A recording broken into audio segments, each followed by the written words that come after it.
All right. I feel like I always do this with a pen, but all right. Welcome into the Lowdown Sports Show. This show is brought to you by the Basketball Podcast Network, presented by DraftKings. I'm your host, Drew, And I'm BJ. and we're here to get the lowdown on all things basketball. My boy BJ is back in the building. You should have this on yourself. I My don't boy know what BJ happened there. back in the building. Back in the building. Brr, brr, Welcome back, brr. Beej. Hope you enjoyed your vacation. It was very relaxing. I tell you what, getting away from the hot Texas dry air was nice until I got back and I had to get readjusted to it. So I'm still, even now, you can still kind of tell I've been out dealing with my allergies, but I sound like I myself and I'm happy about that. I'm ready for another episode of the Lowdown, Drew. Yes, sir. We were ready to have you back, man. Glad you enjoyed yourself, but we've got a lot to talk about today. A Yes, we lot do. of NBA news, a lot of WNBA things going on, and of course, with it or quit it, man. And Yes, sir. you heard last week's episode that you missed. We didn't do your BJ's best, so we held that Yeah. out exclusively for you, brother. Well, I appreciate This that. I week for think you. we got a pretty good bounce back topic this week for BJ's best. All right, looking forward to it. Let's dive right into it, man. We got a lot going on. Talk about the stars in the NBA. Some Ben Simmons talk. LeBron going into year 20. Uh, Hmm. let's start off with those stars and their possible, landing spots for this upcoming season. And those stars, Mr. BJ, Russell Westbrook, Kevin Durant, Kyrie Irving, and Donovan Mitchell. The buzz has Yeah. been around these stars. Boston has recently tried to get KD in a trade with Hmm. Jalen Brown included. Kyrie Irving not been as Yeah. big of the buzz lately, but you still wonder like where he's gonna go. Even though the buzz has kind of come to a little bit of a lull, it's still a point guard and a scorer like Kyrie. You gotta be on the Yeah. radar about where he's gonna be going. Donovan Mitchell, with the trade of Rudy Gobert, Donovan is not looking to stay out there. Jazz are trying to trade Mike Conley as well, so Donovan Mitchell could be somewhere else. Russell Westbrook, that situation has never been the best, BJ. And, if there's an out, the Lakers will Yes. probably take it, but there's not too many out there. And my question to you Yeah. is which teams do you think these players, Kevin Durant, Kyrie Irving, Donovan Mitchell, and Russell Westbrook, will be on at the start of the NBA season? Right now, Drew, the same team they're on currently. I don't think anybody's All moving of them. Okay. at the moment.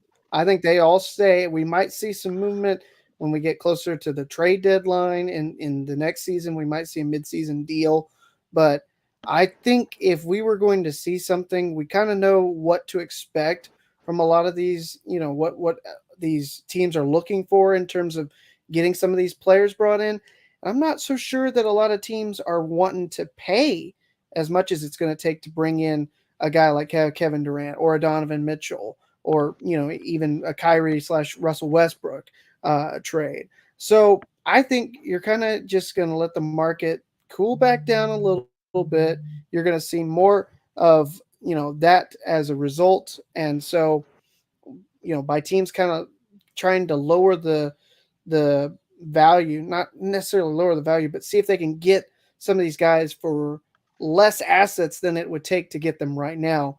You might be Hmm. able to see a deal worked out when we get to the midseason trade deadline. Who do you think is the least expensive ask of those players? Probably Russell Westbrook, honestly.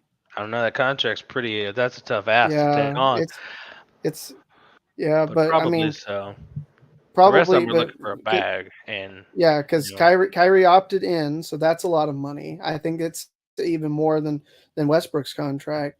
And then the trade value, the trade assets that would be required to get a KD or a Donovan Mitchell, I think are far more than the money sake that you would have to ask as well right? for Yeah, those like you're couple talking about guys. mortgaging futures to get Kevin Mm-hmm. Durant, who is Yeah.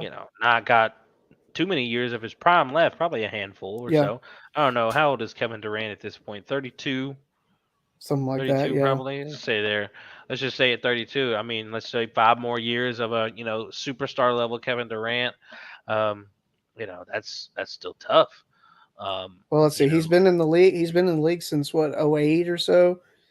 And yeah. so if he Well, was about 19 then, it's been about 14 years. So that'd be about 32, 33 at the, okay, he's you 33. know, He's going to be yeah. 34 before the season starts, actually. So, Okay. okay, so you'd be trading for essentially a 34-year-old Kevin Durant. Mm-hmm. And you can still give 5 years to Kevin Durant probably at that. Let's just say Yeah. he's an All NBA player, whether it's first, second, or third team, but still makes All NBA. For 5 more seasons. I You're think talking I think about that's basically Kevin Durant right now would be like trading for LeBron back in 2015, 16, 17 at this point. Yeah, and like, what does your future look like with the rest of your team there? Like, can you afford to Mm-hmm. do that to where, like, you're built Yeah. like a Golden State? Like, you can afford to give up, a big asset and a couple of small ones because you still have, two or three players that are still, could be your future there. Yeah. Who like an OKC could make that, but he's not. He's Yeah. not going to go back there. OKC could No. easily have that. KD, SGA, Lou Dort. It's not. That's Chet not a bad Holmgren? start. Yeah, That's not a no, bad that's not. start. Chet Holmgren. I mean, that makes things interesting if he goes back to Yeah. OKC. But I just think realistically, I the package for this guy right now, because yeah. make no mistake about it, BJ, a healthy Kevin Durant is a top three MVP candidate. He was arguably the top Yes. candidate when he went down this season. Yeah. So I mean, you Yeah. are trading for one of the premier guys in this league. So I mean, Yeah. depending on how excessive the package gets, I'm not too mad at it depending on what team is trying to have the conversation. So like Now Boston, they could go right back, but mm-hmm. then again, I might be okay with it still. I mean, you get to keep at least Jason Tatum, if not if you ship out Yeah. Jalen Brunson and some other stuff, but you still got a lot of pieces. You mean Brown? Yeah, Jalen Brown. Yeah. And then you might be able to keep a Marcus Smart, depending on whatever Mm-hmm. else you ship away. But if let's just say you get rid of Marcus, I mean, you still got a young Peyton Pritchard that might help you out for a little while, and you got to Yeah. keep Robert Williams somehow. So I mean, that's not Yeah. bad And you to did work out and you with did some bring in length. Malcolm Brogdon too. So Yeah, Brogdon. So I mean, you could afford, even how crazy as it sounds, to lose the Defensive Player of the Year at Jalen Brown and yeah. some other pieces if you were able to keep Robert Williams, Jason Tatum, and the newly acquired Brogdon Adding Kate. and get KD, whether Yeah. it mortgages the next 3 years for you or not, you know it's definitely It worth it it. it it blows And that window wide open that you might have 3 years, but you'll be a contender for the title all 3 of those years. right, and you get some top notch level basketball from one of the premier guys, and Yeah. I don't. And you've seen that he can work with other superstars too. So Mm-hmm. it's not going to be a power struggle with Tatum. Like you can make No. it work. And KD's just going to be the threat out there that can get 30 a game that you have to worry about all the time. And then Tatum Yeah. on the other side can probably do the same thing. So big problems out there. Um, Yeah. you mentioned most of these players you think are going to be staying in the same location. That means KD and Mm-hmm. Kyrie are going to be teammates once again Brooklyn. and yes, Yeah. in Brooklyn, and they will be also reuniting with good old Ben Simmons. Ben Simmons Mm-hmm. not played basketball in over a year, and probably more than likely, most likely, very likely, extremely likely, does not How have a jump likely? shot. Extraordinarily likely Yeah. he does not have a Yeah. jump shot, or if he does, he just doesn't want to shoot still. So Yeah. I mean, you're coming back with that, and the mental toll of being away from basketball, the physical getting back to playing 5-on-5 against some top Yeah. notch players. He has the size, but that NBA physicality is just different. Yeah. So, uh, BJ, what kind of expectations are realistic for Ben Simmons as he comes back? And before his injury, he was a Defensive Player of the Year candidate in first team All Defense. I would say you got to buy incredibly low for him when he comes back. I mean, I obviously you like what he's shown potential wise and everything like that. if he's somehow got more of confidence in his jump shot, then that's great. But does he have the skills to, necessarily match the confidence? I don't know. I don't think so. Right. And like you said, as much as it's going to take for him to get back into that, you know, how the physicality can be of playing 5-on-5, and especially at this highest level, I would say that everybody should lower their expectations on Ben Simmons going into this year. He's not going to be back to the same level he was before the injury, before he even left Philadelphia, obviously, which just happened midseason last year. But I would say you got to probably lower it, probably be his lowest expectations since the 2018 season. I would say that'd probably be about where you'd want to, maybe have him to start off with, and then let him prove himself. Let him prove if he's gotten better while he's been away or not. And so if you set the bar low and he is up here, I mean, even if he's not like up here, then he's still outperforming the bar, and you're actually feeling like he's producing and has gotten better and can be a competitive part of a team again. Do you think he's coming back with a jump shot? No. Okay, so you know, expectations really aren't high. You just kind of want to Yeah. see how he eases back into it. I mean, it's the Mm-hmm. same thing with any player that's been out for over a year. You just kind of got to Yeah. see what you got to see what you're given, and Like we know what hear him Kawhi when you ask is. We him. know Kawhi's Yeah, talent, right. but he's been out I for over a year, totally and we forgot got to about make Kawhi. sure that we got to make sure that he's, getting back to himself, and we know what he's He's capable of. bionic. He's fine. Yeah, I was gonna say we know he's capable of. So the expectations for him being out this long can be a little bit higher because he actually does have a jump shot. That's why I Yeah, say Ben Simmons even lower than that, yeah. because And he's got to with prove that he's developed that shot. right or cares to actually shoot a Mm-hmm. basketball. Yes. Um, but he will be able to provide size, and he'll be able to probably pick up defense. Not shouldn't probably take too long to pick things up defensively. It's No. just once he gets used to the physicality, the defense will Mm-hmm. probably be fine because that's Yeah. that'll probably be his outlier there, and of course the Maybe conditioning, a but month or two. Yeah. he won't be playing 5-on-5 unless he's in shape to play it. So Yeah. um, next up in the NBA side, BJ, it's a guy who's been playing basketball for a really long time now. This Yeah. guy Man, hard to going believe. in going into year 20, BJ. Hard to We believe, were man. we were finishing up the second grade when LeBron James was going into the NBA, and here we are, Man, that's 19 years that's later. tough to believe. Gosh, Yeah, dog. Why are we? yeah. Why'd you do that? Why'd you age us like that? Hey, we're aging LeBron as well. So I mean, you look at that That's big true. grandpa beard he's got out there right now. He's letting it show. He is letting it Yeah, show. But year 20 LeBron James coming in with, hopefully a healthy and ready to go Anthony Davis, hopefully a healthy and ready to go Russell Westbrook cuz AD and LeBron are trying to keep him around, so he wants it to work. And yeah, maybe if that works out, I mean, that would totally maybe flip the narrative on Russ, and I mean, that would be ring 5 for Braun. I mean, if that worked out somehow and they were able to come away with the championship, I mean, because their competition all the way up would be fierce, through the yeah. West and whoever they face across in the East, whether it's the Bucks, Hmm. those Nets if KD and Kyrie stay, or the Heat, or 76ers if they Celtics. finally Yeah, burst through, or the Celtics to come back. yeah, So yeah, so there's a lot in front of him to get a fifth championship. yeah, And I mean, time is running out to get one.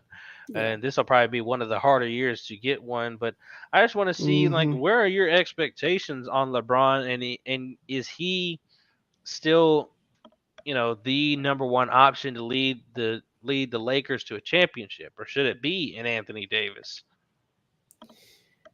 I think he is the number one option, but that being said, I don't think he's going to lead them to a title this year. When you look across the landscape of how stacked the Western Conference is going to be, Drew, I mean, you know, if the three of them are able to stay healthy and competing at the level we know are, they're capable of, Drew, they can certainly make it back to the playoffs. So their biggest problem this year, outside of just the turmoil and everything, was just how many games those three guys all missed, and they never Mhm. really got to play and develop that chemistry together because as soon as one would come back from injury, then another one would get injured or something like that. So, you know, I think even going into year 20, LeBron is still one of the best players in this game when he can stay healthy. And if he can do that, they can be a playoff team. Do I see them emerging out of the gauntlet that's going to be the Western Conference this year? I don't, but I wouldn't put it past them if they find, the health and that they would need to get through that. They certainly would not be a team you know, to bet against. Yeah, it definitely is gonna depend on what all is around him, and how it all works together. Hmm. It's a very interesting crop out there. I'm still interested to see what the final pieces will be. They added a Lonnie Walker, and Hmm. players like that, but no Yeah. real. It's not really what LeBron is accustomed to, nor a Russell Westbrook really. So it's a Yeah. weird kind of build here, and I don't do you, who do you build around to get a championship right now? LeBron James and Russell Westbrook probably. For the Yeah. future, Anthony Davis, I would say Hmm. probably, but it just makes things all the more complicated. I'm glad it's not Yeah. my job. Glad it's Yeah. not my job, but I'm expecting LeBron James to be All NBA once again.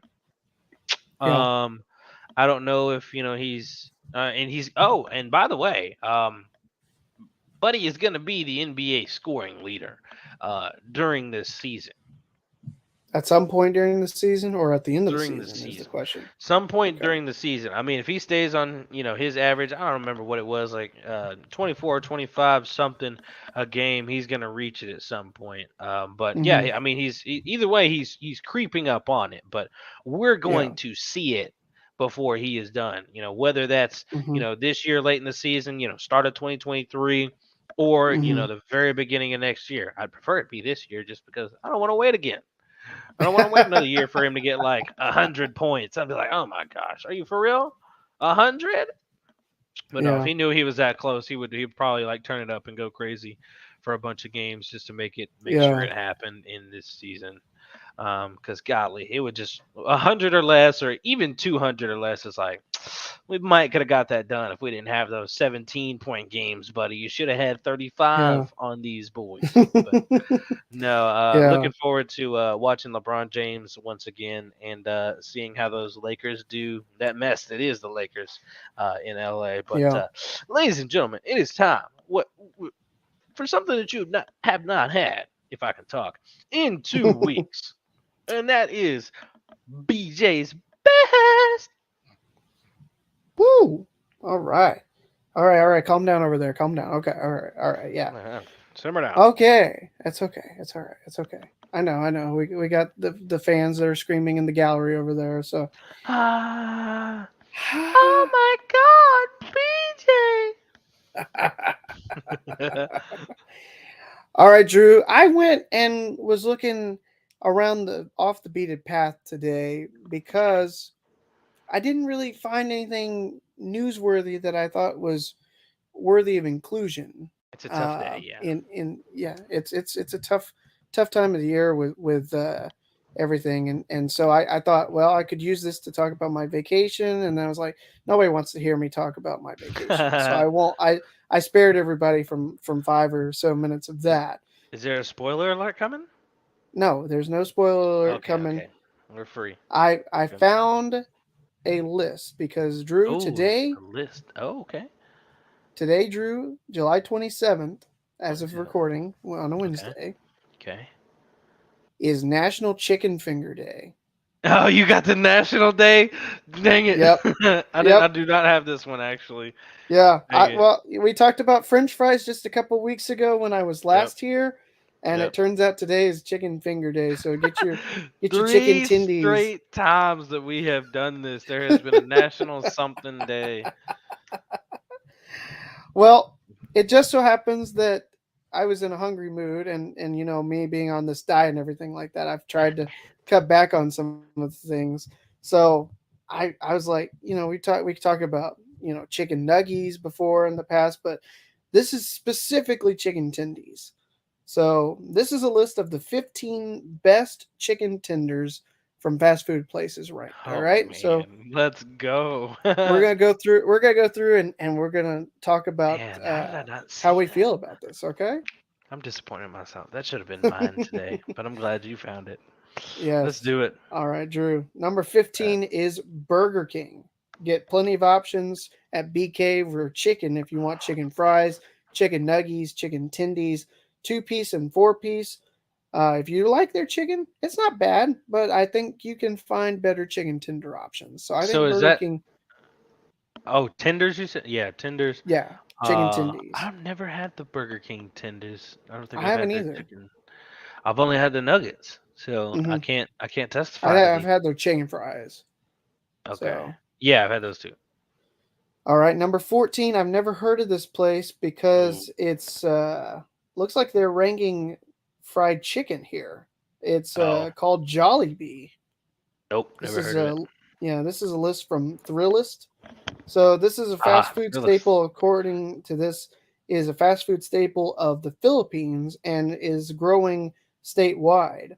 You'll notice most of the menu is comprised of chicken joy, everything you want in fried chicken, but they reviewed the chicken dippers, aka tenders, for the on the menu for this. So Okay, I don't interesting. know if it's here in Texas, but it is apparently stateside and much more popular in the Philippines. Okay, Jollibee is number 14. Number Jollibee. 13 on the list, Sonic Drive-In. A lot of options drink wise, but chicken tenders coming in at number 13. I don't know about all that. That's for the most part they've usually been disappointing, but I never see. I got the popcorn chicken more, but when I Yeah. got they used to have a chicken strip sandwich, and the Hmm. chicken strip. I mean, it was so hit or miss, and I don't like hit or miss, but tenders from Sonic. So it says if you are going to go with a dip, get the honey mustard. No, throw it away. Get So ranch or gravy. it says the best. It's what they recommend. That's their best. So Bad choice. Bad choice. Bad all recommendation. right. So number 13, Sonic. Number 12 is Carl's Jr. And they say because the seasoning is better. It's Oh, just pepper essentially, but the seasoning on the chicken is slightly better than all Sonic. right. So I gotta try Carl's Jr. now. It's got the Mm-hmm. fries in on the list, and now the chicken tenders. So I need to go get a Yeah, chicken strip basket from Carl's with Jr. and fries. Hardee's. Or yeah, I like it. Yeah. yeah. We got one. I think we got one here in my hometown. So you want to travel and do one of these shows in person or something like that? We'll do it. Okay. We'll Live go show over to at the BJ's, Carl's. please. We'll go get the Carl's Jr. and do the Carl's Jr. show. Oh yeah. We'll eat it. We'll taste test it live on stream on this stream. Make a big old munch of that burger. And like, yeah, I'm dipping All in my right, fries Drew. in ranch. Number 11 is Jack in the Box. Good solid crunch. Uh, Many talk about the nostalgic memories of chicken McNuggets. So it says their fingers almost taste how the chicken McNuggets taste at Jack in the Box. I just don't understand how the tenders made a top 15 list, but the fries didn't make a top 25. I know. It's That's ridiculous. that's Especially their preposterous. curly Thrillist. fries. I'm gonna have to question whoever runs this website. I'm like, I liked it a little bit, but you guys are getting disrespectful and weird with your Jack in the Box takes, and I just can't accept it. Exactly. I can't accept it. I can't either. Number 10, a name very familiar for a chicken, KFC. But they say there's no reason that fast food burger spots should make better chicken than the restaurant with the word chicken in the Ooh, name.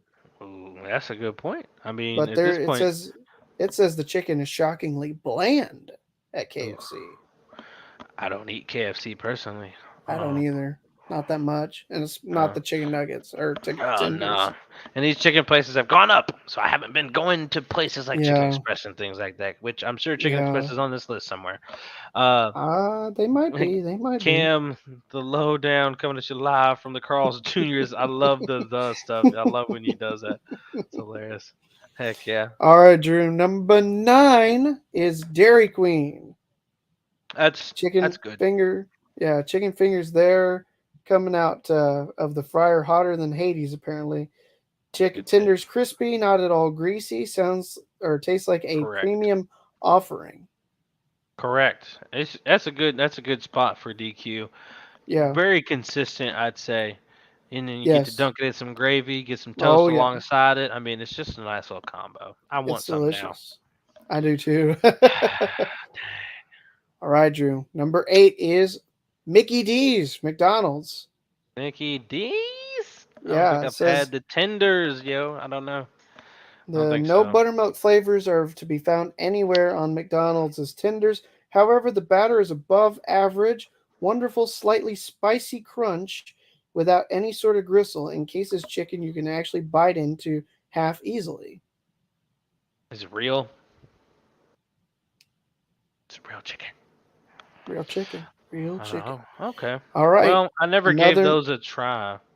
Uh, huh. I might have, if they're above Dairy Queens, then that's gotta be good. Yeah, I was gonna say I've had McDonald's grilled chicken in the past. I don't think I've had their chicken fingers, so I gotta that's find out maybe when I like to try. National Nugget Day is, because I've had so many more nuggets than I've had tenders at this point. Like it's like so half of these that we've listed off. Like no, I haven't had that, but I've had their nuggets. Yeah, in fact, I can do that for you real quick here, Drew. Oh, nuggets. Uh, let's see. Be So just gonna find me nuggets, y'all. National Chicken Nugget Day is in November, Drew. November the 13th. 13th. Where are we gonna fall Yeah, on a? I I don't have no know. idea. I gotta figure it out. I'll figure it out. We'll have to find out. We might have to record that episode a little bit. That'll be a Sunday actually, so it might have to be something we Oh, do looking ahead. All right, back to the list at number 7, Drew. We talked about him being on the list, the other list a couple weeks ago for the French fries, but oh man. Arby's comes in here Oh my at number God! 7. Stop this madness. This is not a good place. No, I know. I just says God. Arby's. Tenders remind eaters of ordering them at bars. Apparently, the tenders have barely changed. Still salty, batter still thick and sometimes hard, and the meat still peels away in strings like a real chicken tender should. So it says they set the bar, they didn't move it. They set the. Wow. Next thing you know, Arby's is gonna be making top 5 sandwich lists, and I'm gonna riot. I'm we're gonna gonna we're burn gonna we're places gonna have to down. throw some hands if that happens. Jeez. Mm-mm. Making a top list on everything you have. Like, you are not elite like that. Come on. No. I like Come Cam's answer. He on. says he thinks that Arby's somehow had some money to Thinks pay off this the fill happened. list. This is true. This is a thing that happened because this makes no sense. Arby's, man, they're getting over complimented right now. And this is ridiculous. Moving on. All right, number 6, Drew, is Church's Chicken. It says basically Okay. Popeyes, but not nearly as well Jeez. seasoned.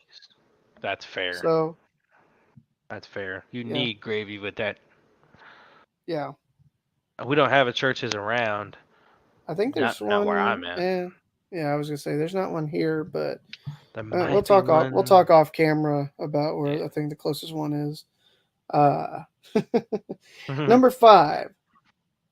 You don't see a whole lot of these around anymore, but I can understand a top 5 inclusion for Long John Silver's. They make a okay. Yeah, Okay. they're at number 5. Well, I mean, they're still This is tied in with Taco Bell, so I mean, yeah. we got one of them, so I could try that out. Chicken Yeah, it strips still says it's busting. fair to wonder how a fast food chain specializing in seafood ended up with some of the best chicken tenders in the country, but it did, and we're betting most people didn't even know they served chicken. Yeah, So, I mean, they definitely try not to advertise most of it. I don't see anyway, yeah, but but yeah, nobody really goes to Long John Silver's anymore, and like you yeah, said, there's not many around. yeah. I It's can all like confirm from what I remember of LJS, their chicken tenders definitely deserve to be up here in the top I, 5. I never really had them much. Just like All right, Drew. Number 4, pull up. Chick-fil-A comes in. That's This is justified. I mean, chicken is yeah, what you do. This is something that sounds like it would have come straight from you, Drew. It says Oh, Chick-fil-A's always been pretty overrated, but when it comes to all the less than spectacular tenders that other companies are serving up, there's no question Chick-fil-A belongs near the top. yeah, that's pretty Very fair. pretty well said. Even in overhype in the chat already. Look at that, Cam. Chick-fil-A overhyped. Right already, man. All right. Mm-hmm. Yep. All right. We're gonna go ahead and go a little bit quicker. Here's number three. It's Culver's, the Never had it. platonic ideal of a chicken finger. All your chicken or all food here is cooked to order, and you can tell first bite is crispy and delicious and good on you if you don't immediately inhale the rest in another 5 seconds. I am. I'm sad when we get in the top five and I've never been to these places. Like, dang, it's like that's probably some bussin' chicken, and it's like nowhere near. We got a Culver's here. You come out this Oh, you way. do? I'll Okay, take you say to Culver's. less. Yes. So we're going to All Carl's right. Jr.'s and Culver's. So we're Yeah. we're gonna Yeah. be We're gonna everywhere. we're gonna get the Carl's Jr. for the first half of the show, and then we'll move over to to Culver's for our dessert and our other chicken for the Heck second half yeah. of the show. Heck, the lowdown on the move. All right, Drew. And then here are two names at 2 and 1 that you probably expected. Number two is Popeyes. Apparently, Yeah. it says impressive for its chicken. Who though? Not only is it Number chicken one. impressive for fast food, it's impressive for chicken. It's that was true before the arrival of the game changer in the chicken sandwich. The Cajun flavors benefit the flaky Uh-huh. batter in a big way, and the chicken itself was full of flavor. Truly reminds you of soul food restaurant in the best possible way. Well, I will say that that So sandwich is overrated. I'm gonna say that. But the chicken in general, yeah, I excelente. chicken is delicious, but man, I'm telling you what, you need your full drink full before you start biting in one of the biscuits. Be careful. You Yeah, could die. yes, sir. All All right, right, who's Drew. number one? You, any guesses for number one before I list it off? Man, since Popeyes isn't one, I'm not sure if I want to guess here. I'll probably miss something obvious. Take a free guess at it. Let's just go for Chicken Express that I mentioned earlier. Not Chicken Express, but the Good, because that would have been crazy. number one chicken finger in the fast food game, according to this list, is indeed Raising Cane's. Oh, Raising Cane's. word Yeah. to all you haters out there talking smack about my Raising Cane's chicken. Raising Cane's started in Louisiana with the intent of giving the finger to nuggets. It succeeded in a huge way, almost 500 locations nationwide, and while it lags behind Popeyes in number of restaurants, the chain has managed to do the unthinkable, make a better chicken finger than Popeyes. So, Get out, Cam. Raising Cane's, Get out. number one, and they do have some really good food. I don't know why it's overhyped. They've got beautiful I think it's toast. I think it's great toast, great fries, great Great chicken. chicken. Even the sauce is good. I'm the only one in my family that Oh, even that it's really likes perfect. the sauce, but I'm like, that's fine. I'll take y'all's sauce. It's Don't throw it bussin'. out. It's hmm bussin'. It is bussin'. And So they how even how do have you pretty feel about consistent this sweet list? tea. Well, Yeah. there's some aspects I'm not pleased with, like hmm Arby's. Never happy about Arby's being there. Yeah. Uh, those places I haven't had yet that are like 45 minutes up the road need to have hmm them. Carl's Jr. and what was the other one? Culver's. Uh, Culver's. There you go. Yeah. Need to have those. Um, I can't believe that McDonald's was above Dairy Queen, so I've got to try those now at some point. Maybe my Yeah. once a year McDonald's run. Um, let's see what else does I have about this list. Popeyes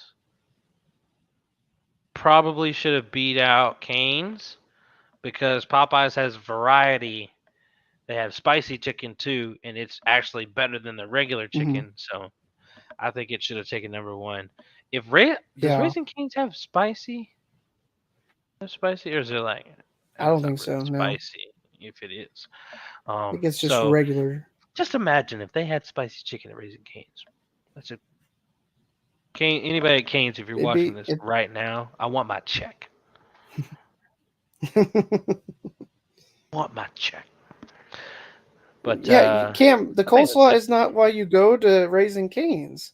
You Nobody you wants you out. substitute the slaw out and get you another toast or some more fries, another chicken finger, extra Real people sauce. get You extra just toast.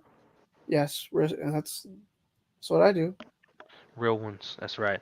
That's all my grievances with the list. That's not bad though. It's good. It's interesting. That's a Some pretty takes good in there. list. Pretty good list. Yeah. And that is BJ's best for this week, Drew. I'm KFC's got to thinking step it about up. getting some chicken fingers after the show's over tonight.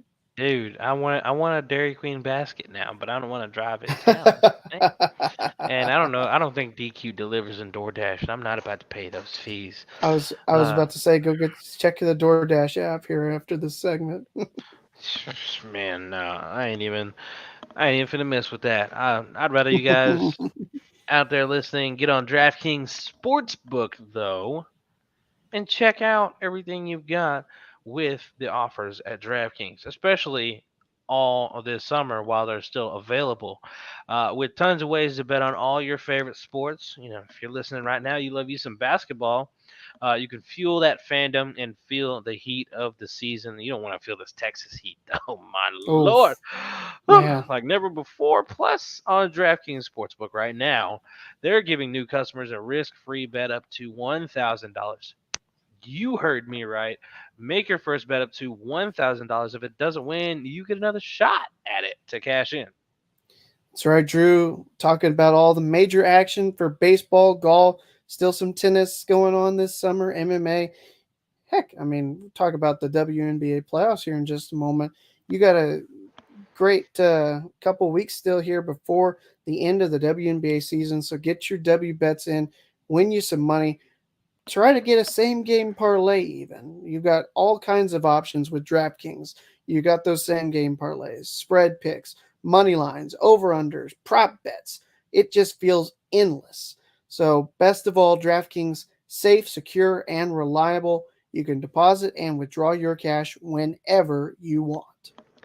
Download the DraftKings Sportsbook app now. Use promo code TBPN. Make your first deposit and get a risk-free bet up to $1,000. That's promo code TBPN only at DraftKings Sportsbook. Minimum age and eligibility restrictions apply. See show notes for details. All right, Drew. Before we talk WNBA playoffs, it's been a couple weeks since I got to ask you, and I'm really interested to see what your answer is here tonight. What's on Drew's mind? Well, BJ, often a lot. But today in particular, and just before we get into this, I just want to let the people know, spoiler alert. Spoilers are on the Mm-hmm. way if you are a watcher of the show Better Call Saul. If you are not caught up all the Yeah, way through season 6, episode 10, I need you to mute this part at least for now. and we'll put in the description when to come back in and keep listening. Yeah, we'll fix that. Spoilers at this mark. Spoilers ending at this mark. So, but yeah, Yes. we're talking Better Call Saul's recent episode that came out on Monday. So plug Mm-hmm. those ears if you have not seen it, because we are talking Nippy. BJ, that is what's on Drew's mind today. Mm-hmm. Nippy, and more specifically, Gene Takovic. Yes. Gene Yeah. Takovic and BJ, you can partake in this what's on Drew's mind this week, because this I is can. a joint thing right here for us Joint because we've both discussion. seen it. Yes. Yes, joint discussion for us. So what I'm going to talk about here today? I'm not going to just rip into the episode, but I am going to talk about a little bit about the timeline and some of the things that were revealed in the Okay. episode. Yeah, because So I've got some questions too, but I did pick up on some of when this episode is supposed to be. right, yeah. So that's where I'm gonna come in for you here, Okay. BJ. Coming from this denofgeek.com. Better Call Saul. Okay. How Nebraska football clarifies the Gene timeline. Mm-hmm. Okay. So Yep. in Better Call Saul, season 6, episode 10, titled Nippy, both the artist formerly known as Saul Goodman, now Gene Takovic, and the show paid the requisite attention to detail to pull off a scheme, and in the process reveal something major about the timeline. And Yeah. a lot of people have been curious about when this stuff has been going down, but it's really kind of been pinned down here. So, Hmm. uh, show creators haven't been shy about tossing dates about stuff to kind of give fans a better vision of when things are taking place. But it really kind of comes into vision here after the episode of Nippy on Monday, Hmm. BJ. Um, the area in the Saw timeline that has needed some filling in is the black and white flash forwards that we call the Gene Takovic era. Yeah. Thanks to the events in the final season of Breaking Bad, we know that Saul Goodman, Bob Odenkirk, who's going to be racking up the awards, by the way, Yeah. enters into hiding in Omaha, Nebraska, as the Cinnabon manager Gene Takovic in late Hmm. March or early April of 2010. Then, Yeah. through 6 seasons of Better Call Saul, we see glimpses of Saul's life undercover as Gene. I've posted a GIF on my Twitter with Gene Takovic it was actually on Monday after the episode. So and back to this, we just haven't known precisely when these events have been taking place until now, BJ. Hmm. Okay? So, all right, to undertake an indigenous. I'm not even going to try and do that word again. I just messed up, even though I don't know how to say it. Indigenous. Yes, I know. Thank you. The delicious taste of Cinnabon goes a long way in gaining Frank's trust. Frank, played by Jim O'Hare. To better engage with this new mark, Gene has to participate in another sophisticated Omaha ritual, talking college football. Yep. Omaha, Nebraska, BJ, as you know, does not have any major sports teams to speak of. They Nope. really and they really don't need any apparently, Yeah. uh, as evidenced in Gene's Kansas City Royals lunchbox. Kansas City, Hmm. the hometown of Kim Wexler, just Yep. a brisk 3-hour drive south. More importantly, Nebraska is a college football loving state, BJ. Hmm. The Yeah. University of Nebraska and its beloved Cornhuskers football program resides in Lincoln, just an hour away from Omaha. They And live and Frank, die that by the Cornhuskers. right, and Frank, that big security guard in the episode, loves to talk about those Cornhuskers.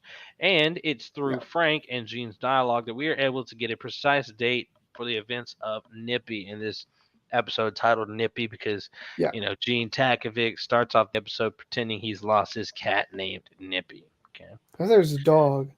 Oh, was it? I thought it was cat. Oh, Yeah, it was a whatever. His dog. his When he's dog. yeah, His animal. when he's talking to Carol Burnett, right? Yeah. Yeah. Biggest clues that Frank offers up in the Gene timeline. So stay with me, Better Call Saul Hmm. fans. Are the names of Nebraska's current head coach and quarterback. According to Frank, the controversial Bo Pelini, you know me, I go at him when things are bad, but when he does something good, I'm all about it. What Frank says in the episode is Nebraska's head coach currently, which puts the possible time frame from '07 to 14, though uh, we better know this to be after the 2010 side because of the events of Breaking Bad. Even more helpful is that Frank mentions Martinez is Nebraska's QB, and there's apparently two players, two completely unrelated QBs in the past couple of Hmm. decades named Martinez that played at Nebraska. Adrian Martinez played from 2018 to 2021. And so he's not the guy, but the real Martinez is Taylor Martinez, who started all four of his Yep. eligible years at Nebraska from 2010 through 2013, our high school years, BJ. Yeah. While that doesn't narrow the time frame down that much, Gene, Mr. Takovic, specifically mentions that Martinez just broke a freshman yardage record for the team. A little confused because, apparently the yardage was wrong that he says. Maybe they think he's referring to the team's yardage output. Anyway, whether the details are wrong or whatever, they know the events of Nippy, or we now know the events of Nippy take place during Martinez's freshman year. Hmm. So BJ, um, is that kind of did you pick up on that in the show? Because I actually, sometimes I catch the secondary stuff, what was going on in the back and the camera, the dude Yeah. jacking the stuff in the store. So I didn't pick up on the whole conversation. as it So, was going and pick up on those clues. So as a fan of the show and addict of certain TV shows, I research mhm, after, watch videos after, read articles after. yeah, So that's when I got to this. Um, yeah. um, so what did you pick up on that during the show? I actually did. I Me too. actually know when it like I can even narrow it down more so than that, Drew, because Okay. talking about the Texas game that they lost, they were Hmm. coming off like that's early in the episode. You can narrow it down to late October 2010, like the week of like October 24th Ooh. or so, because that was the week right after they lost to Texas and before they were about to play Oklahoma State. You also hear in the episode, the security guard Frank asks Gene if he thinks that the Cornhuskers really are going to end up moving to the Big Ten as Yeah. opposed to staying in the Big 12. They talked Hmm. about he talked about on one hand you got Oklahoma and Texas, and on the other you got Ohio State and Michigan. What we know now, obviously, that they were in fact going, and in real life they had already announced that they were going. But it is reasonable to think that Nebraska fans could still talk about. Well, do you think that they're gonna change their minds and stay in the Big 12 at this point, or were they that dead set on going to the Big 10? Right. BJ, you're right on it, man. You're right on track here. Yeah, Continuing on here, it's therefore reasonable to assume that the first scene with Frank takes place on October 17th or 18th. We also know that Gene's schemes last through at least when, BJ? October 24th. yeah, That means that all of Gene's scenes through the entirety of Better Call Saul have taken place over no longer than a 6 month span from April 2010 through October 2010. yeah, We don't know and precisely where Nippy leaves off in the Gene yeah. timeline, but we know that we're very close to an important event apparently. There is In talk as well of the Oklahoma State game, which was coming up that next week, and then Mhm. there's talk later in the episode. I think even during the scheme as it's going down about how about that big win or whatever. So it could have been talking about the Oklahoma State game the following week, and we could be looking at another couple days after that as well. Right. So it was a big time win for a Nebraska team that was ultimately destined to go on and win the Big 12 North that year. In Better Call Saul season 4, BJ, episode 5, Quite a Ride, the show Mm-hmm. opens with the rare mid-season flash forward. In it, Francesca, sorry, helps Saul Mm-hmm. clean out their office and shred documents as everything figuratively comes crashing down. Before he leaves to become Gene Takovic, Saul asks Francesca to be at a nearby telephone booth at 3 p.m. on November 12th, 2010. Mm. Thanks to Frank's steadfast college football fandom, it's clear that we are less than a month or perhaps only days away from a very important Better Call Saul event. Yeah, that's big. I didn't Dun, dun, remember dun. that. It's been a while since I've watched that season of Same. Better Call Saul. We got 3 episodes left, Drew, in the run of Better Call Huge. Saul, and it was so cool to see a whole episode done in flash forward. I love what they did Yes, with dude. the title screen and how it just kind of just stops, if you will, Yeah. and it like the whole episode was really great. I've heard a lot of people talk about they thought, well, after last week skipping ahead to the point in the timeline where he's fully become Saul Goodman, that meant that this week we were going to see Walton Jesse, and so a lot of people were disappointed with that. I wasn't. I thought it was fantastic to keep going and tell the story with Gene. In fact, Drew, and this may be the most controversial I get on the show. Mm, I think it would be better if we don't see Walton Jesse on Better Call Saul. really? Okay. Yes, and it kind of wouldn't surprise me if they did a big old fake out this whole time and you don't see him, because to say that we need to see Walton Jesse is to undo everything that we saw in Breaking Bad. We've seen the Breaking Bad timeline of Saul Goodman with Walton Jesse. We don't need to see them pop up again, because that would almost kind of undo what we already established in Breaking Bad. I don't want to see another episode of how Walt and Jesse met Saul. We've already seen that. So Right. unless, and if we're talking about Gene, Walt's dead, and Jesse's up in Alaska at this point. We don't need to see them in the flash forward. So I don't. I that's just me. I don't think we should see them again. This is a story about Slip and Jimmy at the end of the day, and to bring back Walt and Jesse just for viewership or whatever just feels like a cheap trick almost.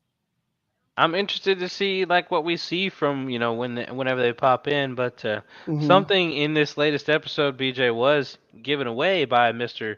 Gene Takovic, and there was a lot of information regarding the plot of Breaking Bad.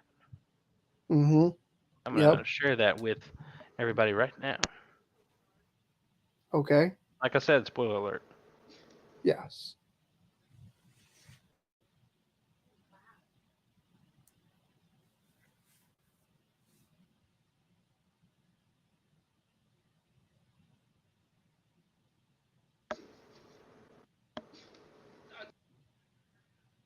That's crazy. That's Yeah. crazy, BJ. Yep. That's Yeah, it some crazy. is. It is some crazy stuff indeed, and I mean, I very was appreciative of that line because that's Mhm. firsthand knowledge. Right, man.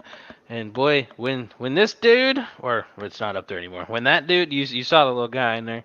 Hmm. When he had slipped and busted his butt in there, I was like, I heart I dropped. I I didn't think know what was gonna I think happen my for him. my jaw dropped. I was like, oh, whoa, I was like, like oh, he knocked out. I was like, oh, like we're I didn't know if he was gonna get up. I really did not no, know if for he was gonna real, get up yeah. because that he came at that pretty hard and he fell really hard. Oh yeah. I thought he was gonna be like, they I were thought he gonna, was dead.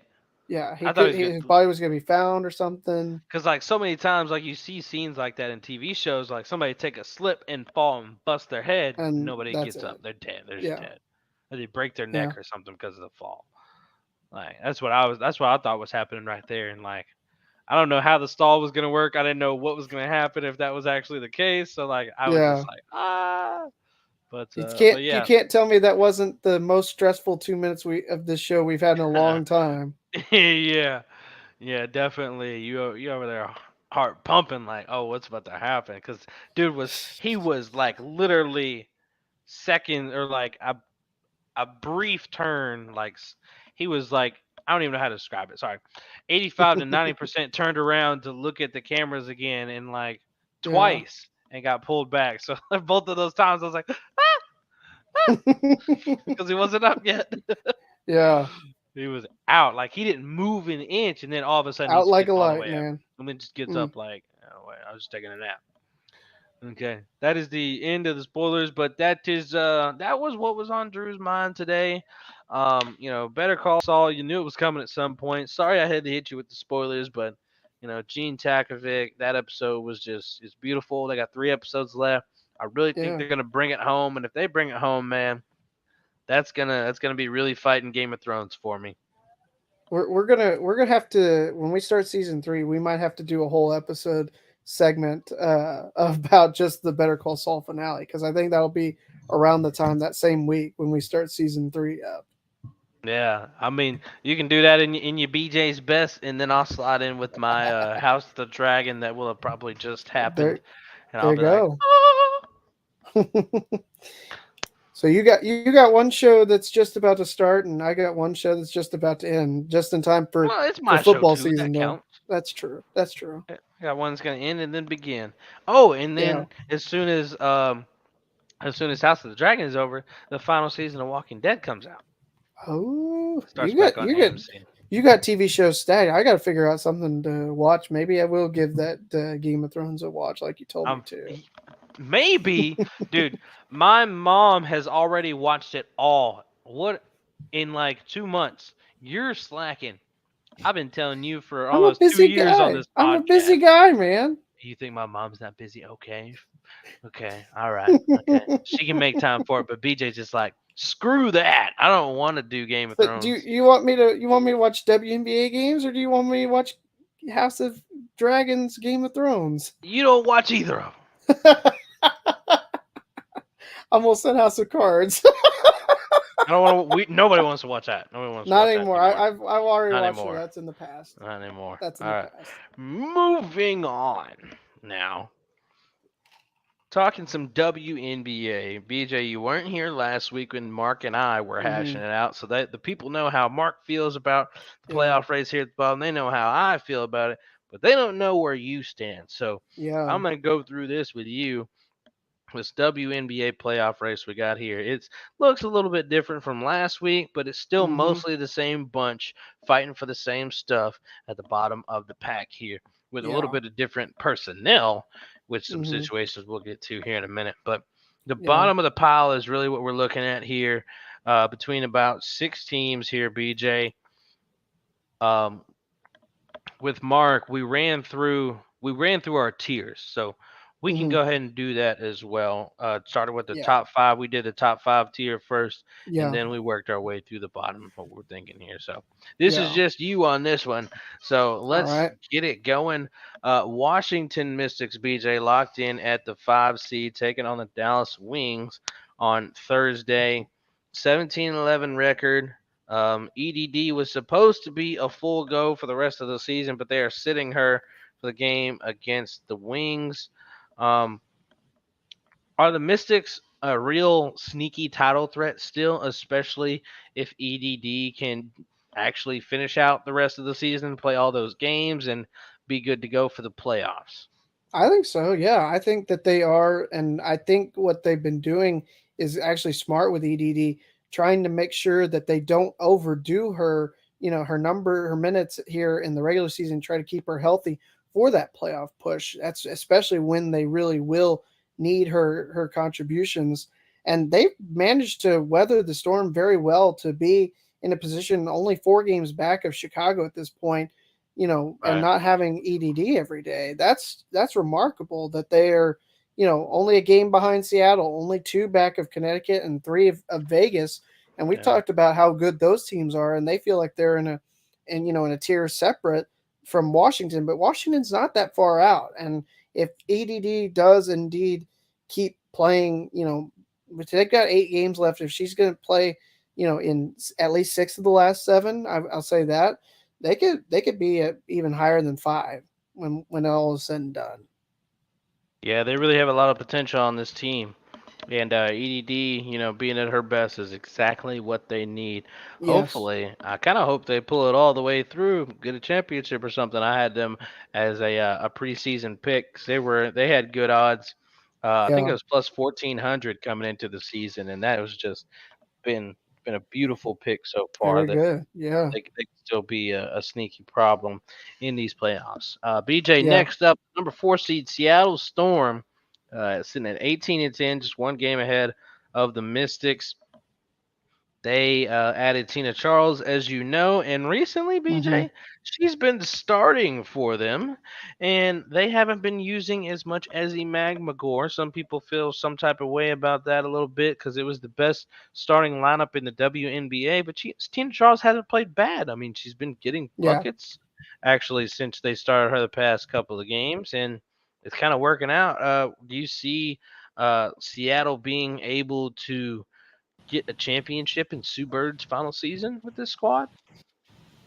I mean, it certainly is possible. Anytime you've got Brianna Stewart, it's, they're a team that's going to be a tough out, regardless of, you know, I mean, the Aces have been so far clearing away the best team in the West, but Seattle's not that far behind. And if they had Stewie all season long, Drew, they probably would be up there in that second spot and be the best team in the Western Conference. As it is, Drew, right now, even having had Stewie miss time, they're only 2 games out behind Vegas, and they could have flipped a couple of those results around very easily.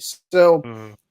I mean, I don't know if there's really any team that wants to go through Seattle in order to win a title, but it feels like they're going to have to. I think Vegas and Seattle right now are probably the 2 most likely to end up matched up for a chance to go to the W finals, but anybody that wants to get through either one of those teams, I think is going to have to go through both of them. Next up, Connecticut Sun, 19-9.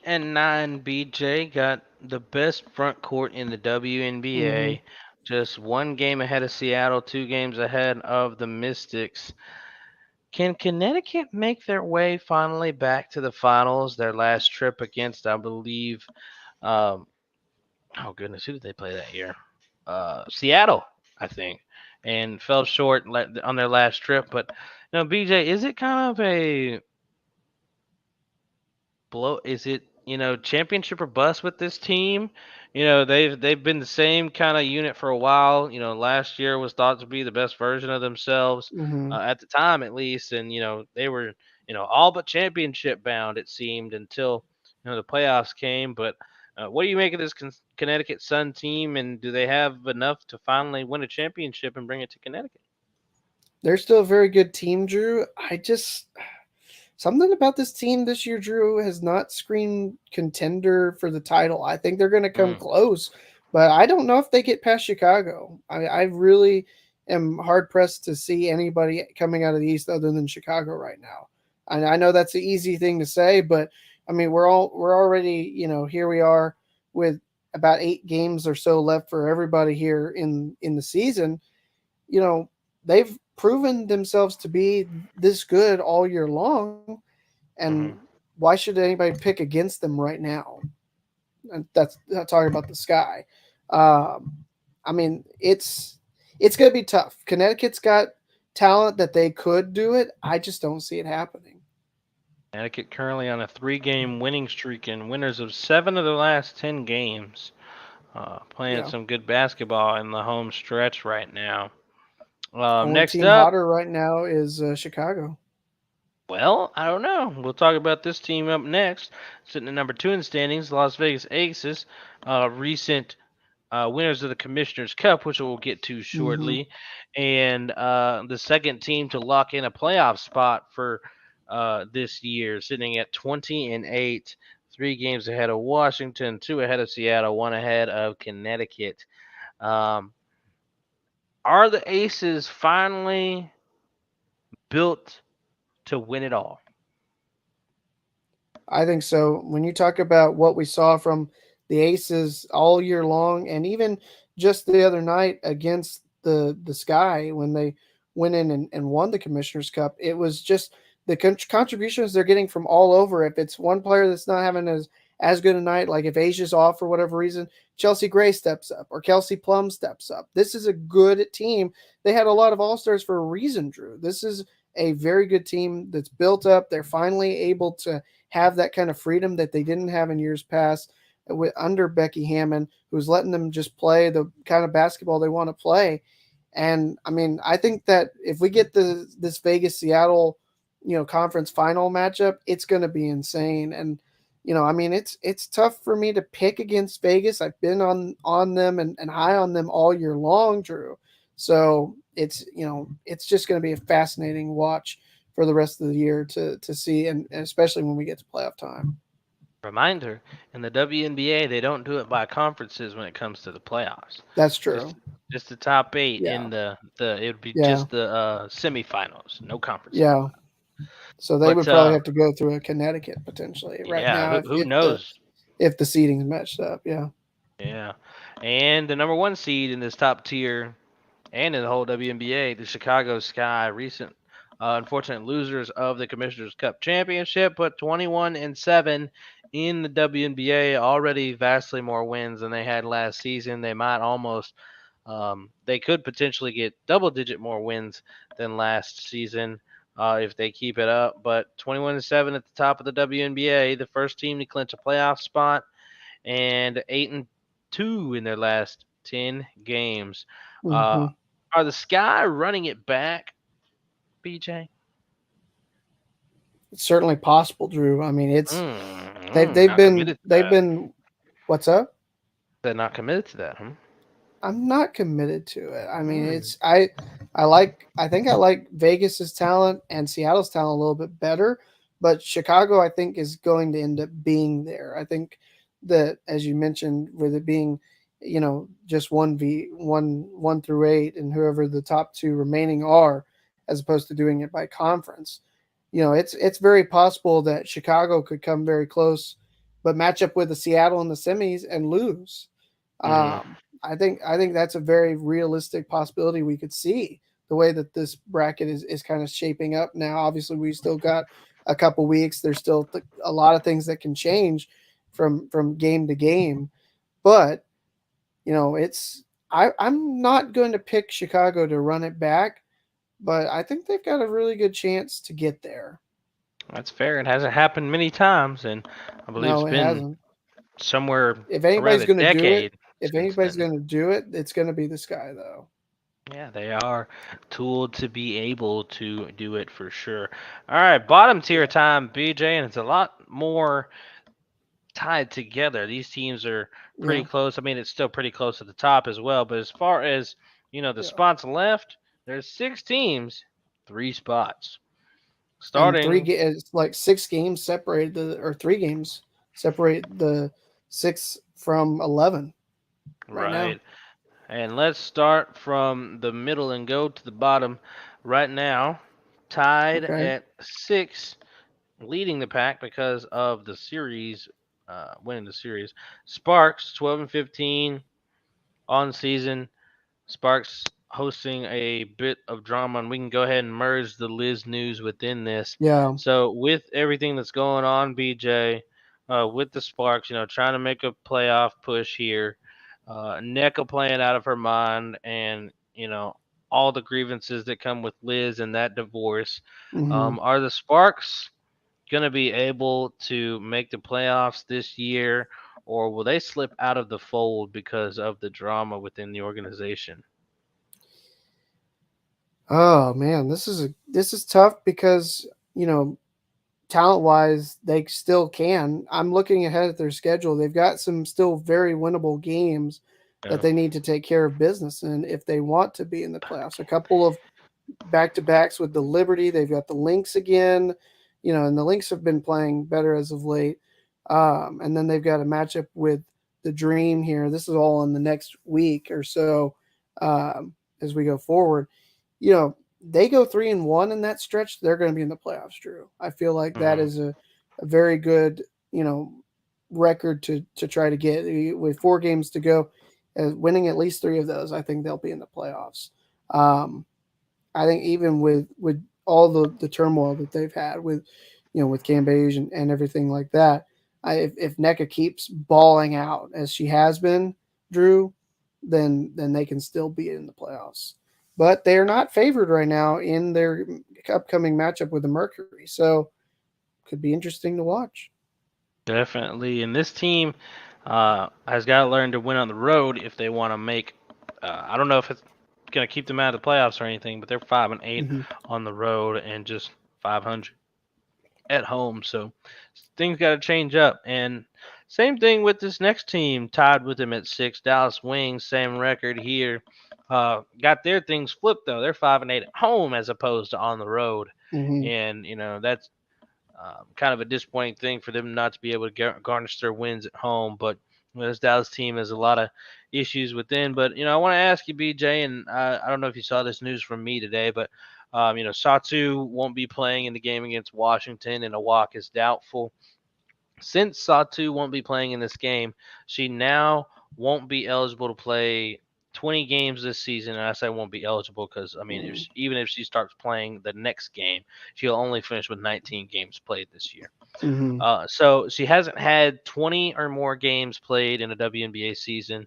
But if she plays Yeah. here in the next couple and she can get 6 more in, it'll be more than she's played in the WNBA her entire Yeah. career.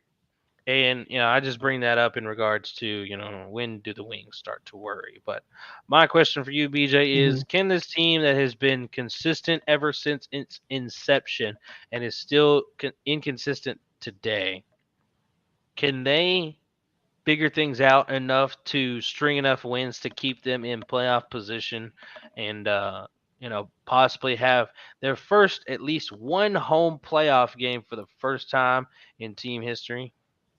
I'd love to say yes. I mean, I really would, Drew. It's just going to be how much contribution do they get from Satu, as you said. The schedule. Washington's going to be a tough team. They're getting them at home, as you mentioned. They have not had the best track record at home in the past. They got to go to Atlanta. That's, I mean, another playoff kind of bubble type game there. They've got a game against the Sky. That's a week from two. Well, that's actually coming up this coming Tuesday, and they have not Yeah. beaten the Sky. They were in a couple times they were close, and then they get the Aces. This is not necessarily in this next week, Drew. This is not a schedule designed to allow them to get to the playoffs. I'm not so sure they're going to get there. I'm hoping I'm Yeah. wrong, but the way that they've been playing this year, as inconsistent as they've been, it's not something that I would put a whole lot of stock in. Unfortunate. Yeah, and I mean they gotta face the Liberty a couple of times to finish the season, who they're trying to Mm-hmm. scrape for a playoff spot as well, so they'll be feisty. Yep. And the only real easy, you could probably chalk up as a win is the Indiana game. I think they play them one more time.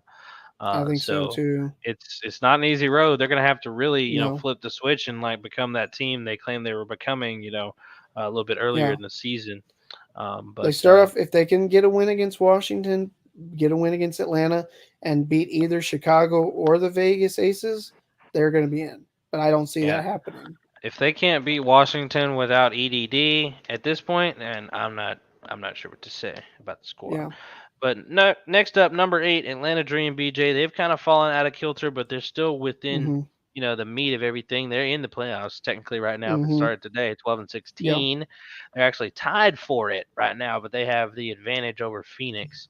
Yeah. Um, Atlanta Dream, not a team you expected to be in the playoffs. Might miss it again, and arguably have a Coach of the Year candidate and an All Star out there in Atlanta.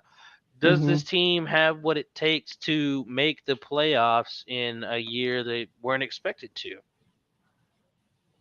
They do, but I'm Mm, not sure. I mean, it just, I mean, looking ahead, they've got two winnable games. They've got the Lynx at home and the Wings at home. And then in August, a game against the Fever, a game against the Sparks, another game against the Lynx, this time on the road, and then the Aces and a couple Liberty matchups. They could win all those games except for their last three, and I don't know if that's still going to be enough. That might be enough if they win every game but three. That would put them right smack dab at 500, right? And or actually no, that would put them at 17 and 19, would it not? yes. Okay, so I mean that could be enough, but I mean it's I don't know. It depends on how they do in those last three games. I think is what's going to come down to. I would say right now, if I had to say whether one way or the other, I think Atlanta does get in as that 8 seed. Okay. Next up, the team that's tied with them but doesn't have the advantage and would not be in the playoffs Mm-hmm. right now, Phoenix Mercury. A one of those drama-filled seasons for this squad, Mm-hmm. and an unfortunate part with Brittany Griner's situation still ongoing. Hashtag free BG. Um, Phoenix Mercury being scrappy though. Skylar Diggins Smith playing at an MVP level Mm-hmm. this season and keeping the Yeah. team afloat, giving them an 8-5 home record right now. BJ, the road is a lot more rough that we don't want to talk about, but Yeah. 8-5 at home, still impressive for a team that's down there in ninth and was really counted out a month ago today. Um, do you think Skylar Diggins Yeah. Smith has what it takes to put this team on her back and bring it into the playoffs? Yes, I think she does. I'm not sure if they're going to Okay. do it because Nice. the New York Liberty are still on their schedule, and I think I'd value what Sabrina is going to do a little bit more. I'm looking ahead. Really? They've got the Sparks who are kind of having all kinds of issues. The Liberty, as mentioned, they've got to go to Connecticut, and we talked about how their road record is. They've got two matchups at Connecticut still. They host the Liberty again, and then they've got the Lynx, the Wings, and the Sky all at home. That's tough. That's gonna be tough for Mm. Phoenix to get enough wins in that stretch to make it to the playoffs. I think Skylar Diggins Smith could ball out, but I just don't know if they're going to be able to get enough wins to pass Atlanta or Dallas. They'll have at least a chance at Dallas to gain a game on them, but How many I don't road know. games in those last 8? All right, hold on. Let's see. They've got one, two, three. Let's see, three. Yeah, so they got three. 3 road games, and those road games are against who? One at the Liberty, two at the Sun, and then they get Oof. another home game against the Liberty, and then three straight home games with the Lynx, the Wings, and the Sky. So they're losing 2 out of 3 of those road games, more than likely. At Both against the least, yeah, Sun. Yeah, yeah. could lose them all because they're awful on the road. Mm-hmm. They're the second worst team in the WNBA on the road, so they could very well lose all 3. Yeah, That would put them in 12, and oh yeah, it's gonna be a tough road. So if they'd have to yeah, really kind of win all of those home games to keep yeah. themselves in the thick of it, And but I a don't lot of know these if they teams will be do. yeah, a lot of these teams will be playing each other over the next week, so a lot will be decided by the time Yeah. we talk again. Mr. BJ, next up Yes. though, in the 10 seed, fighting for their life, the New York Liberty, 10-17 right now, game and a half behind the Mercury, and still fighting Yeah. somehow. Got a 6th player of the year candidate in Han Shu, who's been a revelation for the team this year. Um, but do these New York Liberty have what it takes to make the playoffs at this point, BJ, or is it too little, too late in New York? I don't think it's too little, too late for New York here, Drew. I Okay. mean, you talk about they're right now they're a game and a half out of a spot at 8. They've got for whatever reason, Drew, they have had Chicago's number all season long. They should be Hmm. 2-0 against them right now. They've split one, they split them both, but they are coming off a win at home against the Sky, and they got to go to Chicago where they played really close. Here, I believe this is on. It's gonna be Friday, I believe. This Hmm. game going to take place. Then they get to host the Mercury, one of the worst teams, as you said, on the road. They get 2 games at home with the Sparks, who are kind of going through a little bit of turmoil. They go They're to bad the on the road. Mercury. Yeah, if you they go to the Mercury, they've got to go to the Wings twice at home, which, as we talked about, the Wings have struggled at That could home. be And then favorable. yeah, and then they're at the Dream, and then they host the Dream. Their last 2 games, Mm. I think that's more than likely, Drew, that New York finds a way to sneak themselves in. They'll climb from 10, maybe even up to highest number 7. I think they could Yeah. go all the way up to number 7. I think this is a very favorable draw for New York. Even if they don't get the Chicago game, I still think they have a very good chance of going, 5-3, 6-2 here, and that would be enough for a playoff spot. Yeah, I mean, they definitely sound like they have a favorable schedule, especially, just road Yeah, games versus home games in those situations. Ideal, yeah. catching the Sparks on the road, the Wings at home, and Hmm. those disadvantages there, and the Mercury on the road. So that could favor Yeah. the Liberty. We'll see. And last but not least, sorry, Indiana, we're not talking about you. Number 11, They're already the eliminated. yeah, the Minnesota Lynx, 10-19, somehow still fighting right Only three now, back. but Only three back. they're 3 back because they've lost 3 games in a row. Things are Yeah. kind of teetering right now, it seems, as they had a good little hot spell there. They were winners of 5 of their last 7 before that 3-game losing streak. So Minnesota Lynx gonna have to turn it right back up and Well, make some relevance if they want to make the playoffs. But BJ, my question to you: do you think this team can make the playoffs? I don't. I don't. I mean, it was tough. That's a tough stretch there you're talking about. Missed at the Mystics and then hosting the Sun twice. I can't imagine there's a whole lot of teams, Drew, in this WNBA unless you're a Chicago or a Vegas or maybe even Seattle that can go through that 3 game stretch and not, lose all 3 of those games. Minnesota's got to go to Atlanta, who's ahead of them and is going to be favored. They're at the Sparks, who are in a little bit of a disarray, but I mean, it's still going to be a tough game. They've got to go to Seattle. That's not favorable. They've got another game at home against the Dream. They go to Phoenix. They host Seattle, and then they're at the Sun to close it out. I just don't see them picking up enough wins versus what everybody else in front of them is going to do to get into the playoff race. I think it's going to be a little too late for Minnesota, and so Cheryl not going to get to go to the playoffs in her last season. You mean so? That's sorry, Sil. Yeah. Cyril not going to take Sil to the playoffs in her Yes. last Yeah. season. They'd Yeah. have to literally turn it around and probably get a three-game win streak to reasonably be considered to still be in it. Yeah. So it's looking rough for Minnesota. It's gonna be But rough. so your final three into the playoffs are New York, Hmm. Atlanta, and whom again? The third one? New Sparks? York. Or was it Yeah, Phoenix? I think it's the Sparks, New York, and Atlanta. Although I'm hoping that You it's want to go in that Dallas, New order? York. I'll go in order: L.A., New York, Atlanta. Okay. And I'm Okay. hoping that I'm wrong about Dallas, and I'm hoping that it's like Dallas, New York, Atlanta, or something like that. But I Yeah. don't know. I just don't. Would would be great for sure. Yeah. Um Next up, BJ, we didn't talk a whole lot about it, so I mean, just want to get your thoughts on it. Liz and the divorce Hmm. situation between her and the LA Sparks.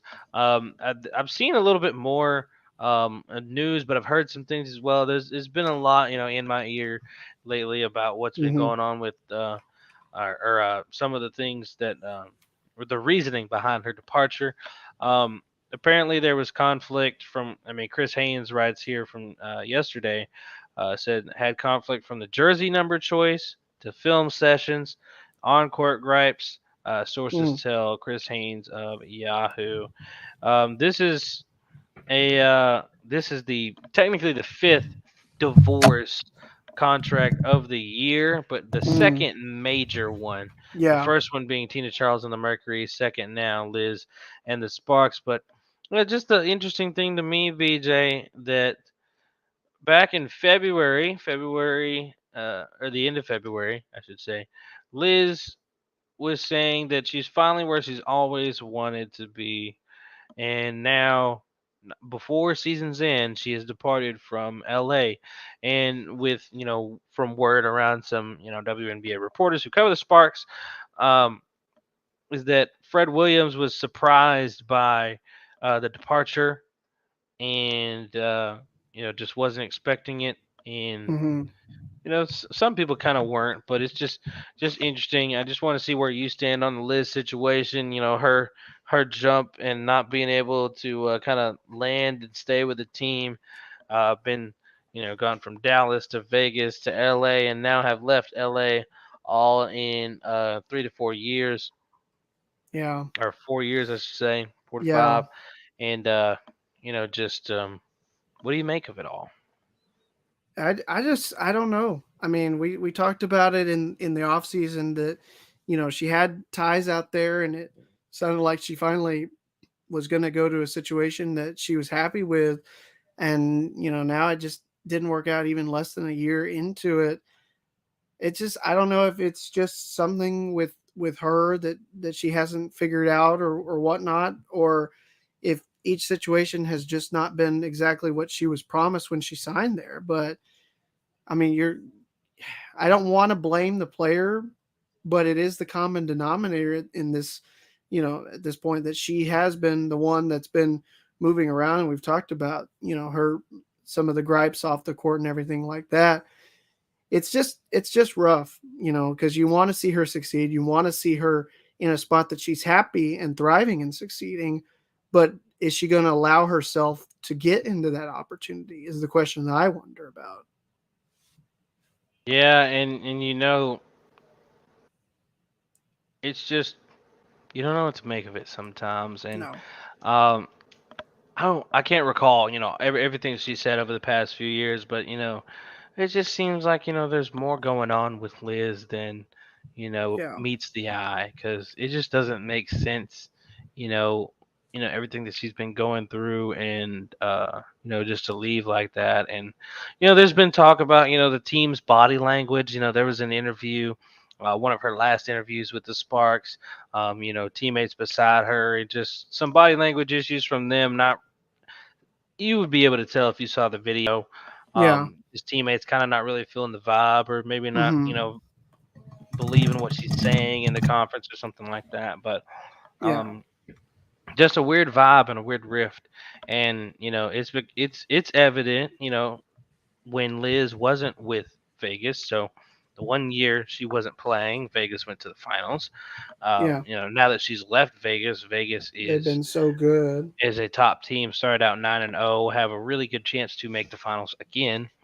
And the Sparks were never really able to kind of put it together out there, and it's just I don't know.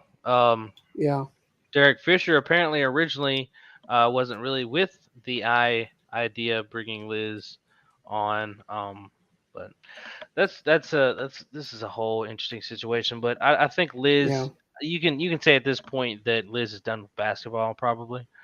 yeah. I don't see any teams taking a chance on her, and I believe, don't quote me on this.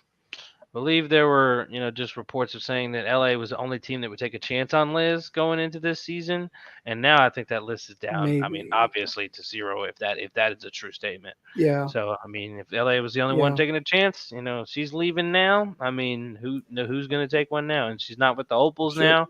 She's had to leave because of that dramatic situation that went down with the verbiage she supposedly said. So I think Yeah, I was gonna basketball and Liz say the only Cambage are thing. done.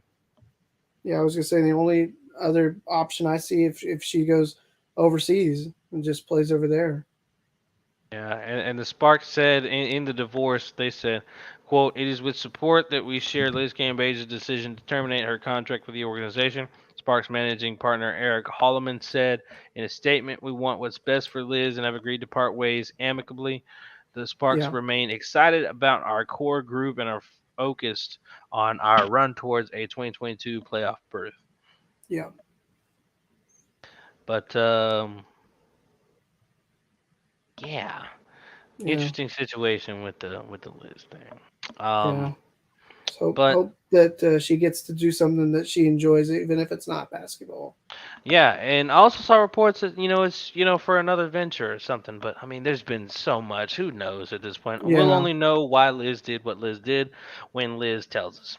if she ever tells us. Yeah, If she tells us, but she likes to air some things out, so she might clear the air, or she'll just yeah, go silent. We'll get one of those two things. She'll either clear the air or go silent, probably. yeah. Lastly, on the WNBA side, BJ just talking about the Commissioner's Cup, second annual Commissioner's Mm-hmm. Cup went down just yesterday on Tuesday as we record on a Wednesday.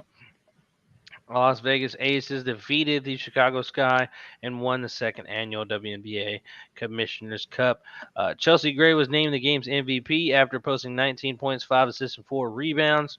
Gray, the sole Vegas starter not to be named an All Star and play in the game in Chicago Mm-hmm. earlier this month. Instead, experienced her own special moment at Wintrust this week Yeah, and was embraced by her teammates upon being revealed as MVP. Unfortunately, I did not get to see this game, and a fair amount of people can probably say that. I wonder if it's on playback on League Pass or not. I'll check. it But should be. cool. I'm gonna watch it then. But it started off crazy, BJ. I mean, I don't know if Mm-hmm. you saw some of that stuff, but it was a 27-7 start for the Yeah, Aces it was over the very Sky. reminiscent of their game in Vegas, Drew, and then Oy. the one that the Sky ended up coming back and winning. The Aces were able to, maintain and withstand every Chicago run. It felt like, as opposed to the first time that the teams played. So And Kelsey Plum led all scorers with 24 points. She had 12 points in the first quarter and hit four threes. yeah, She was making it rain. A big part of that she reason she they took she off like that. almost had as many points as Chicago in that first quarter. She had hmm 12, you said, and the Sky had 14. It was 33-14 Aces after one. Yeah, it was crazy. But the big part of this is the money that comes along with this. Each player on the Mm-hmm. Aces was awarded $30,000, with Chelsea Gray taking home an extra 5,000 for being named the MVP. Each Sky player got $10,000 apiece. Coinbase, the presenting sponsor of the Commissioner's Cup, is also awarding an additional cryptocurrency bonus of $5,000 for each player in the championship game. Uh, and here's the kicker, the biggest part. The cup also featured 165,000 donated to charities across all 12 franchise markets. So Awesome. that is the big cool part of the Commissioner's Cup. And the other Yeah. cool part, and it is also very big, is that trophy. Yeah, Trophy's nice. It's certainly huge. made it. Certainly made up for the All Star Game MVP trophy. Yeah, and speaking of the All Star Game trophy, Kathy tried to play a little jokey joke and tried to present Kelsey Plum with a new All Star trophy, and it was a mini version of the one that she gave her at the All Star Game. So shouts out to Kathy for having a nice little petty bone in her body, Sense of getting a little humor. humor out of there. Yeah, because the fans were definitely not happy with her after some of those comments at All Star anyway. So it definitely helps to, you know, lighten the mood there with something like that from Kathy. But Yeah, that is it's all from me on this W stuff. BJ, I think it's time for some with it or quit it. indeed it is, Drew, and we got ourselves 5 questions to ask my man Drew over there because Been a he's going while. to wrap up season 2 by being on the receiving end of these hot takes or questions or whatever it may be each time. We'll find out as we get going along. Drew, Let's are do you it. ready? Yes, sir. All right. All right, number 1. So, we talked about some exercises. You and I have both tried to lose some pounds and everything like that here over the Correct. summer.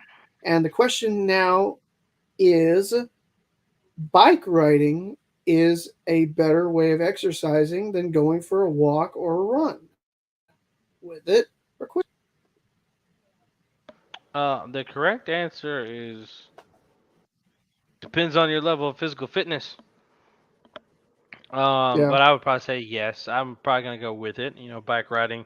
You Okay. feel like you can get a lot more done riding a bike. Probably feel like you're going Hmm. faster. I don't know. Uh, but yeah, I'm gonna rock with that. But walking and running, does you good.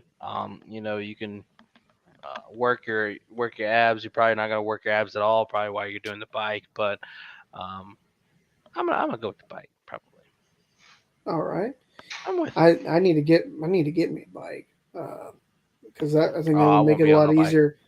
Man, dude, I tell you, I mean, I walked 2 or 3 times while I was on vacation. I walked over 20,000 steps, and like my feet, they were screaming. Like I Yeah. walked a lot before we left, but I still think that it might be easier on my feet just to do the amount of exercise it would need to on a bike as opposed to going for a walk or a run. Well, you can definitely switch it up and at least do it every now and then. Yeah, Get off your feet. very true. All right, Drew, number Sir. 2. So this one I'm hoping not to have to say, but after some recent troubles, we talked about the Texas Rangers. Ugh. Are they going to end up trading Martin Perez before Monday's trade deadline? Are you with it, or are you going to quit it? That they will.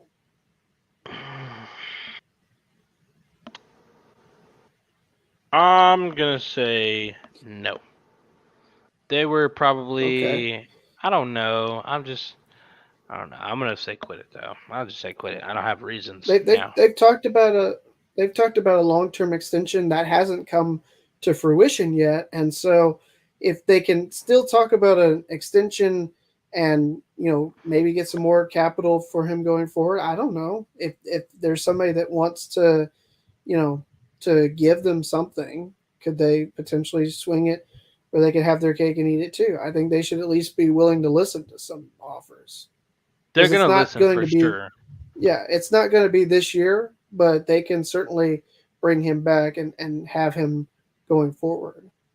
Right. Definitely. Definitely possible. All right, Drew, number 3. So we talked about it earlier. Better Call Saul in its last season, the last Ooh. 3 episodes Uh. are is Better Call Saul going to fake us all out and not show Walt and Jesse with it, or quit it? That they will. That they will fake us out. Yes. No, they're not gonna fake us out. Quit it. Sure. They're gonna hand this. They're gonna give us Walt and Jesse for sure. They wouldn't. They wouldn't pre-tease it before the episode not to give it to us. I mean, that's why I say it's a fake out. I could very easily see Nah. it being a fake out. It could, but I'm gonna say nah. Quit Okay, it. all right. I just wonder what more of their Walt and Jesse story they could tell reasonably in Better Call Saul, and so that's kind of my question as to why they would bring them back. Well, maybe there's a deleted scene that they didn't put in Breaking Bad specifically to show us in Better Call Saul. So that's what I'm Perhaps, hoping for here. maybe Heck, even if it could did be. happen, it's something we've seen before. I probably won't remember it because it's been so long since I watched Breaking Bad. Yeah, that's very true.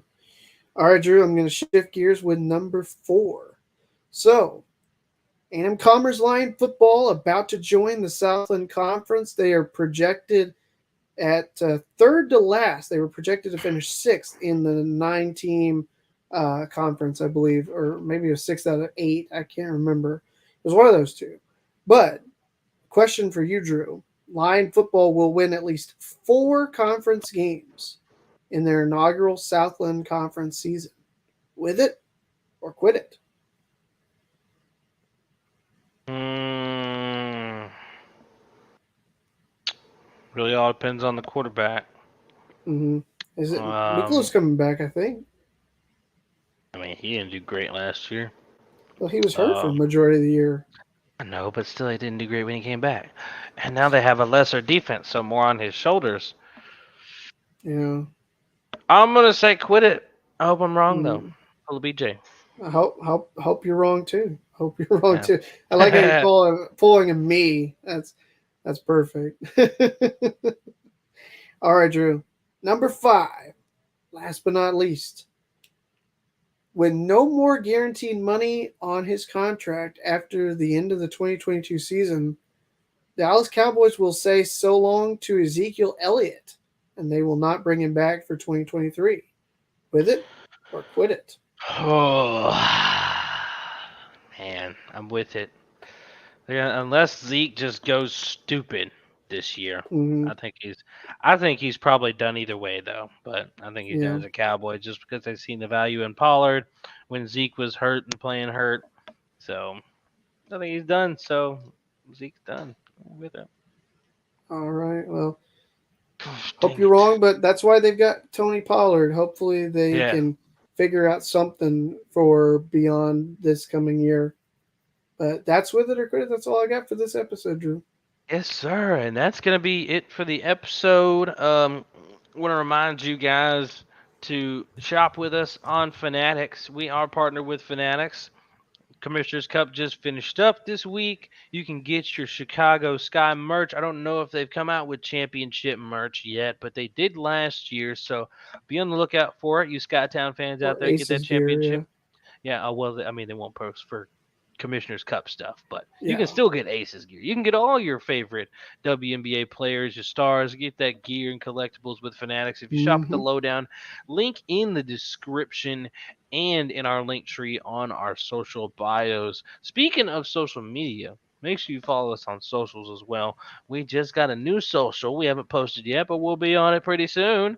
And that is the Lowdown is now on TikTok. Lowdown coming to TikTok, Wow.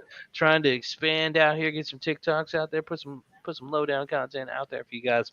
It's the same at as everything else. Everything, everywhere you can find us is the underscore lowdown. That's THA underscore lowdown on all of those platforms. The Twitter, the Instagram, over on Twitch, over on YouTube, and now on TikTok.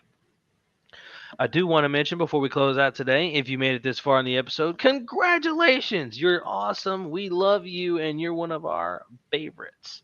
Uh, we have a sale going on with T Public, 35% off the entire store. So everything the lowdown is 35 up to 35% off through Sunday. So whether you're catching this live or whether you're catching it on Friday, even Saturday or first thing Sunday morning, you've got through Sunday to get that discounted lowdown merch. So make sure Yeah. you get over there, get it, and be suited up. I got some stuff coming in. BJ showing off his pillow.